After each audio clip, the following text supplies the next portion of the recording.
Hey y'all, welcome back to day 6 of Vlogmas. I am super excited. Today is Fashion History 101 and we're talking about Alexander McQueen. You don't want to miss a single minute of this.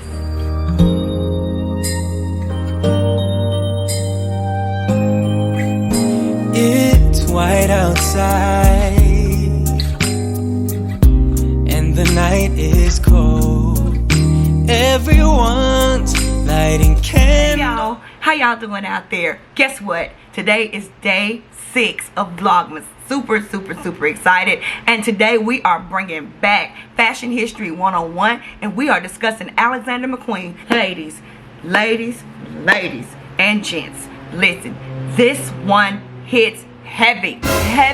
Do you hear me? Y'all, when I was researching Alexander McQueen, my heart went out so much to him and his legacy. Listen, I'm not even gonna go into all of that. We're just gonna talk about the story. Let's go. Of course, I have my notes handy so I don't give you any incorrect information, and if there's anything that I may have missed, drop down in the comments and tell me some of the facts that you know about Alexander McQueen as well. So if I look off and look away, of course I am looking at my notes.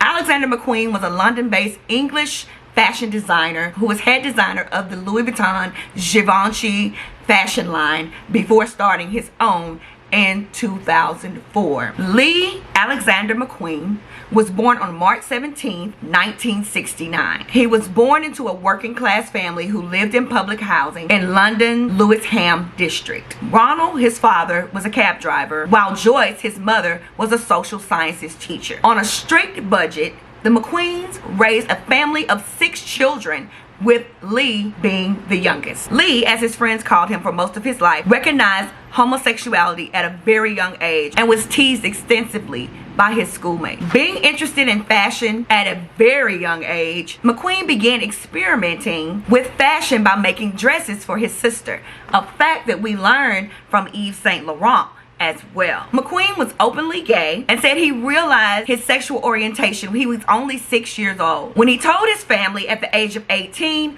they did not make this easy for him at all. But eventually, they learned to accept it. It was later in life that McQueen revealed to his family that he was sexually abused by his brother-in-law when he was younger. At the age of 16, McQueen dropped out of school and found work on Savile Row, a street in London's Mayfair district, famous for offering made-to-order men's suits. And after a decision to further his fashion designing career, McQueen moved on from Savile Row and began working with theatrical costume designers Angels and Berman. The dramatic style of clothing he created there would become a signature of his later independent design work. He then left London for a short stint in Milan, where he worked as a design assistant to Italian fashion designer Romeo Gigli. When McQueen returned to London, he enrolled at Central St. Martin's College of Art and Design and received his Master of Arts in Fashion Design in 1992. The collection he produced as his culminating project of his degree was inspired by Jack the Ripper and was famously bought in its entirety by the well-known London stylist and eccentric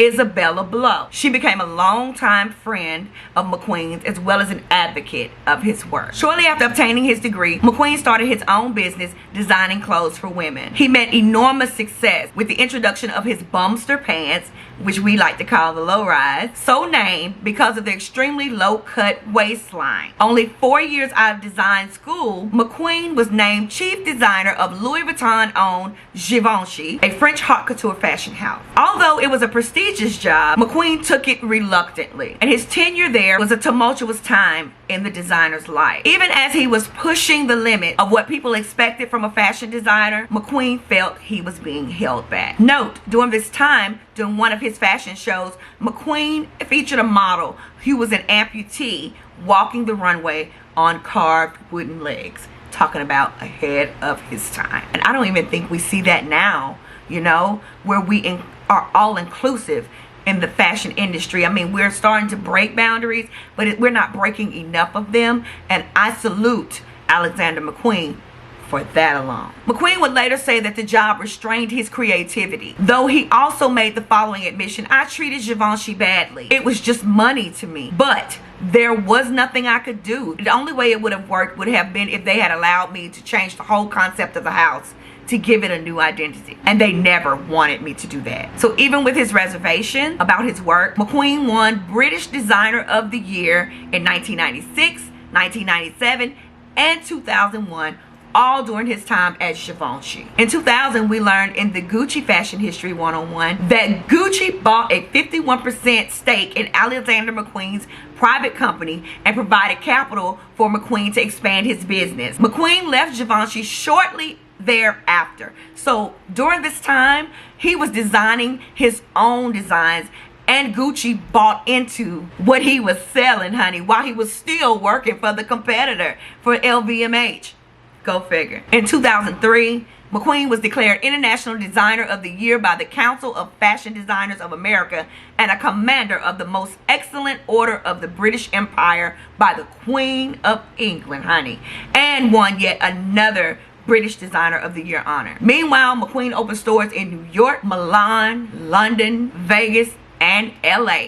Baby, Lee was not playing. With the help of Gucci's investment, McQueen became more successful than ever. Already known for the flair and passion of his shows, he produced even more interesting spectacles after leaving Givenchy. For example, a hologram of model Kate Moss floated ethereally at the showing of his 2006 fall-winter line. However, we cannot forget, back in 2004, the infamous Super Bowl 38 controversy with Janet Jackson and Justin Timberlake, where her breast was briefly exposed in an incident described by Justin Timberlake as a wardrobe malfunction. The design was that of Alexander McQueen. McQueen was known for not being shy about his lack of traditional good looks or his lower class background. He was really true to himself. He was really true to his upbringing, and he stayed grounded. One acquaintance described that during a first encounter, McQueen was wearing a lumberjack shirt with the most low-class kind of shovely looking jeans falling down with a long keychain and was quite podgy. Another friend said that his teeth looked like Stonehenge. How rude. According to those who knew him closely, McQueen was proud of breaking the traditional mold of a successful designer. Just because he didn't look like one didn't mean he was one. McQueen was the excellent example of never judge a book by its cover. In 2000, Alexander McQueen married his longtime partner, George Forsyth, a documentary filmmaker, on a yacht. Kate Moss and Annabelle Nelson were bridesmaids, but the marriage was not official as same-sex marriages were not recognized in Spain in 2000. The relationship ended a year later, with the two remaining very close friends. However, it has been said that Alexander McQueen was HIV positive. Alexander McQueen was also an avid scuba diver and used his passion as a source of his inspirations for his design, including the 2010's Plato's Atlantis. Much of his diving was done around the Maldives, or the Maldives. Is it the Maldives? I think it's the Maldives. McQueen had close relationships with teams of designers that he worked with and oversaw. His life was dedicated to his work. His friends and colleague Sebastian Pons described him as a workaholic. He held the same work ethic of his colleagues that he had of himself, which ultimately created strife within his team, pushing Pons to quit his job and end their friendship. In 2007, Alexander McQueen also received the attention of the press after the suicide of international style icon Isabella Blow. Rumors were published that there was a rift between McQueen and Blow at the time of her death, focusing on McQueen's underappreciation of Blow. In response to these rumors, McQueen told an interview, and I quote, "It's so much bollocks. These people just don't know what they're talking about. They don't know me. They don't know my relationship with Isabella. It's complete bullshit. People can talk. You can ask her sisters. That part of the industry, they should stay away from my life or mine and Isabella's life. What I had with Isabella was completely disassociated from fashion. Beyond fashion." End quote. McQueen also became known for using skulls in his fashion design. A scarf bearing a skull motif first appeared in the Herrera Spring-Summer collection of 2003 and became a celebrity must-have and was copied around the world. Although McQueen had incorporated menswear into many of his previous catwalk shows, for example, Spring-Summer 1998, it was only in 2004 that a separate menswear collection was introduced with his first menswear runway show in Milan's menswear event. He was then named GQ Magazine Fashion Designer of the Year in 2004. In 2007, McQueen dedicated his spring '08 collection, La Dame Bleue, to Isabella Blow, who had died by suicide, as we just discussed earlier in the year. The show included works by his longtime collaborator, Philip Treacy, another one of Blow's proteges. The collection had a bird theme and featured brightly colored clothes with feathers. McQueen produced a well-received collection, The Girl Who Lived in a Tree, for autumn-winter 2008. It was based on a story McQueen created about a feral girl who lived in a tree but transformed into a princess and married a prince to become a queen. He took inspiration from the Queen of England and the British Raj and Empire to create a romantic and regal collection. The first half of the show focused on dark decorative dresses over petticoats, which became lighter and more lavish in the second half. The spring-summer '09 collection, Natural Distinction, Unnatural Selection, was inspired by Charles Darwin, the famous theorist and creator of the natural selection theory, and the impact of Industrial Revolution on nature, and presented on a runway filmed with taxidermied animals. Talking about pushing the standards. The show presented structured clothes that featured prints with images of natural materials, as well as crystal encrusted bodysuits and bell jar shaped dresses. In 2009, McQueen also collaborated with dancer Sylvie Gulliam, director Robert LePage, and choreographer Russell Melfant, designing wardrobe for a theater show, Eon Nagata, which premiered at Sadler's Wells Theatre in London. McQueen was very, very busy. Alexander McQueen's last appearance on a fashion show was in Plato's Atlantis, presented during Paris Fashion Week on October 6, 2009. The Spring-Summer 2010 collection was inspired by the Post-Human Manifesto, featuring 46 full looks. Plato's Atlantis was the first fashion show by any designer to be streamed live over the internet, although the website streaming it crashed after Lady Gaga tweeted about the show before it even started. The show began with a video of Raquel Zimmerman lying naked on sand with snakes on her body. McQueen installed 2 large cameras on the runway, both of which moved back and forth, documenting and broadcasting the entire show live on Show Studio. The inspiration of Plato's Atlantis was nature and post-human movement depicted by sea reptile prints. The fashion show and the collection addresses Charles Darwin's theory of evolution. Fabulous. If I can find clips, I will insert them here. As well as current global warming issues, talking about ahead of his time. The fantasy collection, named after Plato's island that sunk in the sea, envisaged a future where humans are forced to evolve from living on land to living in water in order to survive. The color scheme changed during the show from green and brown, representing land, to blue and aqua, representing ocean. The models exhibited an androgynous look, which represents McQueen's evolutionary themes, as well as possessing post-human characteristics. The prints shifted from reptilian to prints of water creatures, such as jellyfish and stingray. The collection's final silhouettes gave the models marine features, while McQueen's signature armadillo shoe also transformed the appearance of the model's anatomic foot. Plato's Atlantis was yet another way in which McQueen fused fashion with technology. The finale of the show was accompanied by the debut of Lady Gaga's song, Bad Romance. Along with the highs, we must discuss the lows. Alexander McQueen's death was announced on the afternoon of February 11, 2010. In the morning, the housekeeper found him hanged in his home in Green Street, London. Paramedics were called and pronounced him dead at the scene. David LaChapelle, a friend of the designer, said that McQueen was doing a lot of drugs and was very unhappy at the time of his death. McQueen's death came just days before London's Fashion Week, although he was not scheduled to appear there, and also the day before his mother's funeral. Stephen Piera, McQueen's psychiatrist, said he had mixed anxiety and depressive disorder for at least 3 years and had twice taken drug overdoses as cries for help. He had taken drug overdoses in May and July 2009, and Piera also said that McQueen had repeatedly missed psychiatric sessions, adding that there had been enormous difficulty getting him there physically and psychologically. McQueen left a note saying, "I'm sorry, look after my dogs. Love, Lee." The Metropolitan Police did not suspect foul play, but did not confirm his death as a suicide. On February 17, 2010, Westminster's Coroner Court was told that a post-mortem examination found that McQueen's death was due to asphyxiation and hanging. The inquest was adjourned until April 28th of 2010, where McQueen's death was officially recorded as a suicide. The coroner, Paul Knappman, reported finding a significant level of cocaine, sleeping pills, and tranquilizer in the blood samples taken after McQueen's death. On February 3rd, 2010, McQueen wrote on his Twitter page that his mother had died the day before, adding, "R.I.P. Mom." 4 days later, he wrote that he had an awful week, but said friends have been great, adding, "Now I have to somehow pull myself together." McQueen's funeral took place on the 25th of February in 2010 at St. Paul's Church in Knightsbridge, West London. His ashes were later scattered on the Isle of Skye in Cumnor,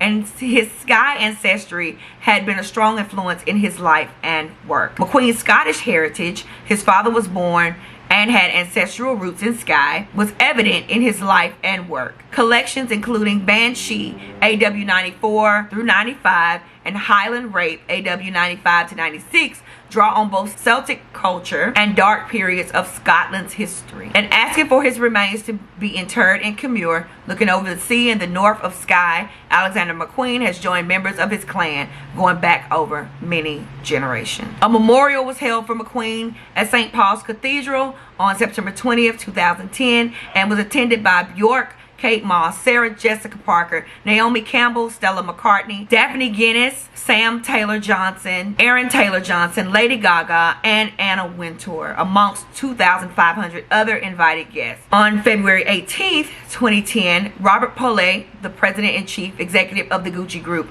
announced that Alexander McQueen's business would carry on without its founder and creative director. Close friend Bjork performed a version of Gloomy Sunday while dressed in a McQueen gown. The BBC reported that McQueen had reserved 50,000 pounds of his wealth for his pet dogs so they could live in the lap of luxury for the rest of their lives. He bequeathed 100,000 pounds each to 4 charities. These include the Battersea Dogs and Cats Home in South London and the Blue Cross Animals Welfare Charity in Beaufort, Oxfordshire. A conceptual art piece made by Tina Gorgon highlighted the possibility for corporations to copyright another human's DNA. She created a series out of pig leather, tanned and tattooed to appear similar to McQueen's skin. She filed patents for her method of replicating McQueen's skin in the lab and displayed these patents along with the leather collection.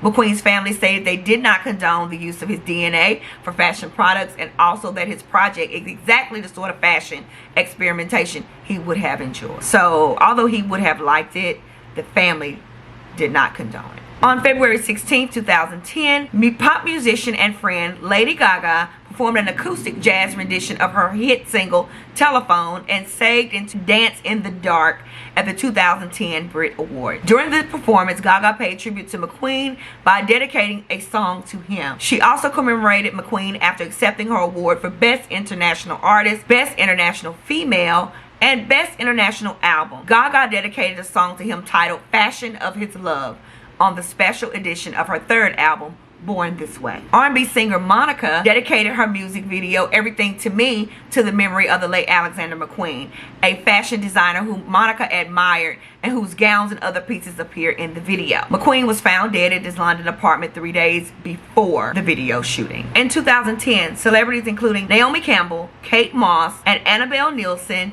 among others, paid visual tribute to McQueen by wearing his distinctive manta dresses. The manta dress is inspired by a scuba diving holiday look McQueen took to the Maldives in 2009, came from McQueen's Plato's Atlantis collection that we just discussed of spring-summer 2010, which was at the time currently available to purchase. Manta dresses have been worn by celebrities such as Daphne Guinness, Newt Sear, Anna Paquin, and Lily Cole prior to his death, and following the announcement that he had died, remaining stock sold out despite prices starting at £2,800. The Metropolitan Museum of Art in New York City hosted a posthumous exhibition of McQueen's work in 2011 entitled Savage Beauty. The exhibition's elaborate staging includes unique architectural finishes and soundtracks for each room. Despite being open for only 3 months, it was one of the most popular exhibitions in the museum's history. The exhibition was so successful that Alexander McQueen fans and industry professionals worldwide began rallying at change.org. to please make Alexander McQueen Savage Beauty a traveling exhibition to bring honor to McQueen and see his vision become reality, to share his work with the entire world. The exhibition then appeared in London's Victoria and Albert Museum between March 14th and August 2nd, 2015. It sold over 480,000 tickets, making it the most popular show ever staged at that museum. In February 2015, on the anniversary of McQueen's death, a new play based on the designer was unveiled. McQueen, written by James Phillips, is set over one night in London and follows a girl who breaks into the designer's home to steal a dress and is caught by McQueen. The production takes inspiration from his imaginative runway shows and directed by John Caird. It has been described by McQueen's sister, Janet, as true to his spirit. Stephen Wright and Diana Agron played the leading role. This segment on Alexander McQueen has been by far the hardest that I have ever had to do. I think it probably will be the hardest I will ever do. We talked about moving on to another brand prior to Alexander McQueen, and for some reason I decided to switch. I didn't know why, and I was led to research his life in a way like never before, and it was almost like a slight obsession in learning about him and learning more. And every day I'm learning more and more and more about who he was as a person and who he was as a designer. Of course, his sneakers are amazing and they're fabulous.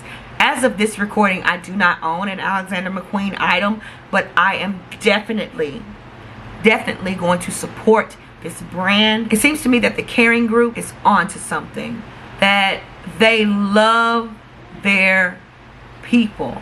They love the brands that they represent. Each brand has a history like neither of the ones that they're partnered with or in the family with, and I love that about them. I'm learning with you guys about all of this fashion history, and I wish you guys could see behind the scenes and the emotions that went behind putting this history lesson together. The tears, the anger, the raw emotions have been toiling, and my heart goes out to Alexander McQueen and his family. I did notice there wasn't very much talk about his siblings or anything like that. I'm assuming he kept his family out of the public. I also realized that he didn't leave anything to his family. He left it to his pet. Well, pets are your family, but you understand what I'm saying here. I'm not sure, and when I find out, I definitely will update, but I feel like he carried so much from the early age of 6 when he recognized homosexuality and carried it on, but he was able to express himself in his work, and I commend that. You know, sometimes we have to figure out how to get all of that off of us, and lashing out is not the way. I wish we were able to see how far his mind traveled into the future in the present day. You know, had he been here today, what would his brand be like now? You know, Alexander McQueen is one of the understated fashion houses. People are starting to branch out. He has been around forever, it seems, and to be able to work for the competitor, it speaks volumes, first of all, about his work ethic, because although he didn't like it, he completed the contract, but it also speaks volumes about his determination, the motivation and the determination to create his own thing, the determination to not be held back. I know that another brand is not going to give me the creativity that I desire, so I'm going to do it on my own. And for Gucci to invest in him the way that they have, my heart, my thoughts, my prayers go out to the family and friends of Alexander McQueen. This was heavy. If you enjoyed this type of content for fashion history, we do this every Monday at 6 p.m. Central Standard Time. Go ahead and click that subscribe button. Turn your notification bells on to all so that you don't miss a single second of Vlogmas. And you don't miss Fashion History 101, because we do this. This is what we do over here. We educate and inspire and motivate over here. Honey, we need to know about the brands that we support. We purchase, but we don't know their story. I know now that many of us will go out and support Alexander McQueen now that we know his story. I love you guys. There is nothing that you can do about it. VIP, Gang, gang, gang, baby. Thank y'all for rocking with your girl. I love you, and there's nothing that you can do about it. And I'll see you guys on day 7 tomorrow.